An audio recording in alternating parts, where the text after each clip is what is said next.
राज्य सचिवालय क्या होता है।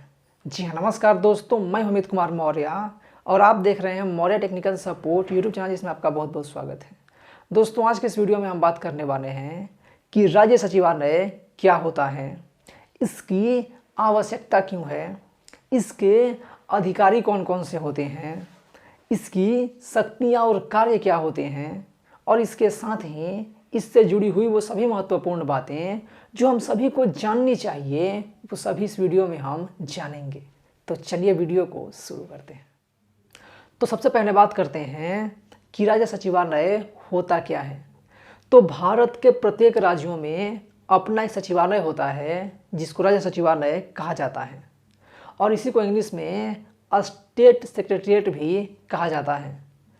जो राज्य सचिवालय होता है वो राज्य के प्रशासनिक तंत्र का केंद्र होता है, और ये एक प्रकार की स्टाफ एजेंसी होती है जिसका मुख्य कार्य होता है उस राज्य के मंत्रियों के कार्यों के निर्वहन में सहायता प्रदान करना।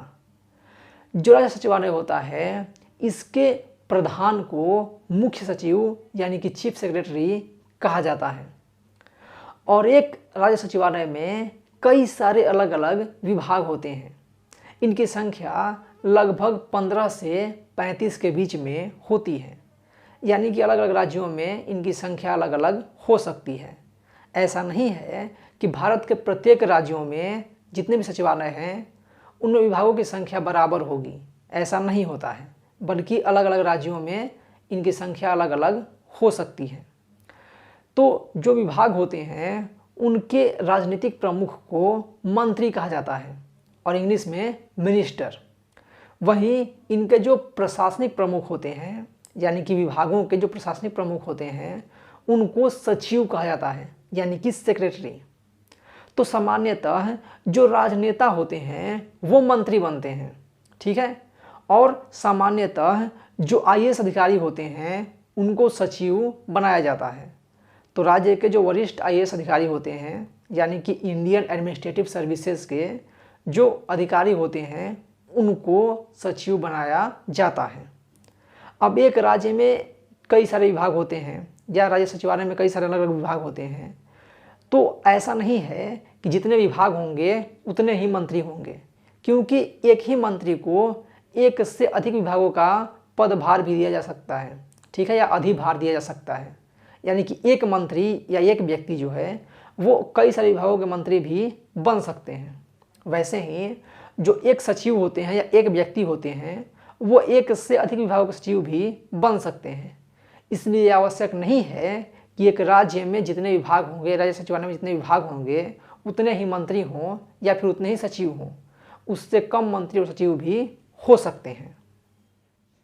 अगर बात करें राज्य सचिवालय के अधिकारियों की, तो जैसा कि हमने पहले बात की कि पूरे राज्य सचिवालय के जो प्रमुख होते हैं या प्रधान होते हैं उनको मुख्य सचिव यानी कि चीफ सेक्रेटरी कहा जाता है, और इनके बाद जो अलग अलग विभाग होते हैं उनके जो प्रशासनिक प्रमुख होते हैं उनको सचिव कहा जाता है, और उनके अंडर में या उनके नीचे और भी कई सारे अधिकारी काम करते हैं।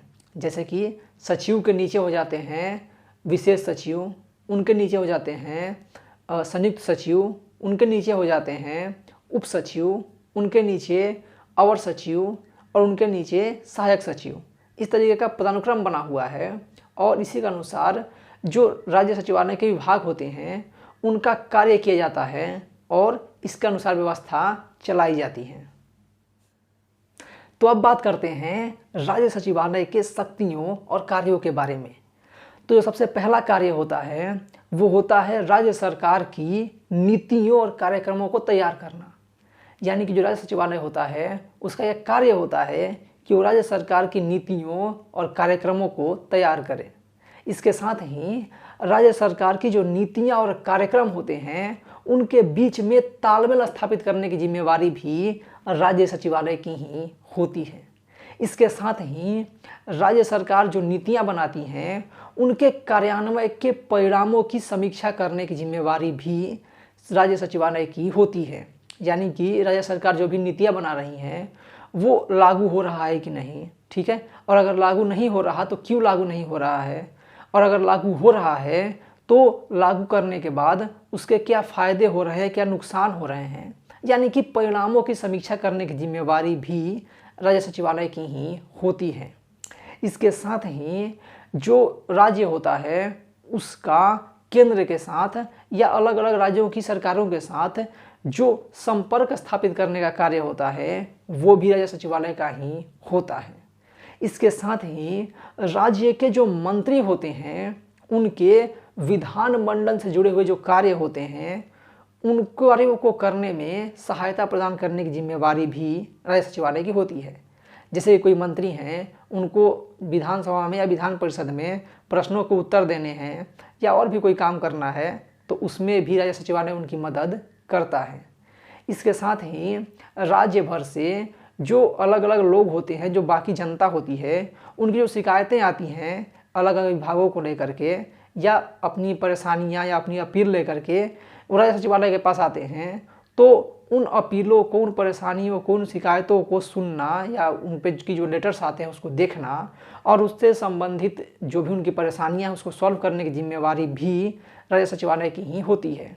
क्योंकि राज्य सचिवालय में ही सारे विभाग होते हैं, तो अगर मान लीजिए किसी व्यक्ति की किसी विभाग से जुड़ी हुई शिकायत है तो वो उसकी शिकायत वहाँ पर भेजता है विभाग के पास, तो उसको सॉल्व करना, उससे जुड़ी हुई जो परेशानियाँ उसको देखना कि क्यों ये परेशानी हो रही है, वो जिम्मेवारी भी राज्य सचिवालय की ही होती है।